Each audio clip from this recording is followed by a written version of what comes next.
भारतीय सिखों पर राहुल गांधी के बयान से बवाल, कांग्रेस पर बरसी बीजेपी।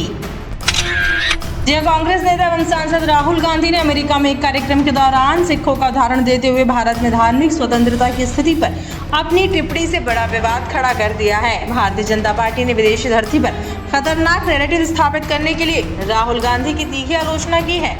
राहुल गांधी ने कहा, भारत में लड़ाई इस बात को लेकर है कि क्या एक सिख को भारत में पगड़ी पहनने की इजाजत दी जाएगी, क्या एक सिख को भारत में कड़ा पहनने की इजाजत दी जाएगी, या वो गुरुद्वारे जा सकेगा। लड़ाई इसी बात को लेकर है और ये सिर्फ सिखों के लिए नहीं है, ये सभी धर्मों के लिए है।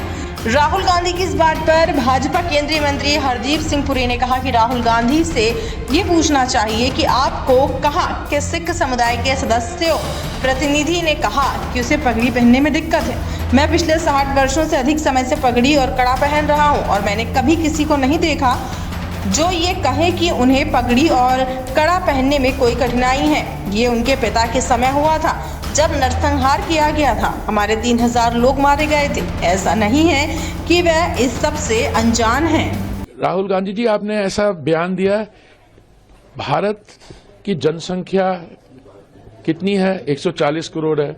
कितने सिख है, कहाँ रहते हैं, कहाँ पे आपको किसी सिख कम्युनिटी के मेंबर ने या रिप्रेजेंटेटिव ने कहा कि हमें पगड़ी पहनने में मुश्किलात है? भाई, I am a very proud Sikh. मैं पिछले 60 साल से ऊपर से I've been wearing a turban, I've been wearing a kada. I've never come across anyone who said that they have a difficulty in wearing a turban or wearing a kada. So I think this statement I would not attribute to कि उनको समझ में कम है. I mean, it was in his father's time when a pogrom was carried out. 3000 हमारी community के लोग in cold blood they were killed. In the grandmother's time दरबार साहब पे हमला हुआ था। तो ये नहीं कि उनको चीज पता नहीं। I thought he was not born and some of the things unfair to target him for what his grandmother did, but the issue is he should be now he is, I mean, युवा नेता कहते हैं उनके बारे, but he is not युवा, he is युवा by a very flexible definition. You understand, he is been in politics long enough, so he should realize that if you are outside the country, even within the country, you make a statement like this, even within the country, you will be laughed at.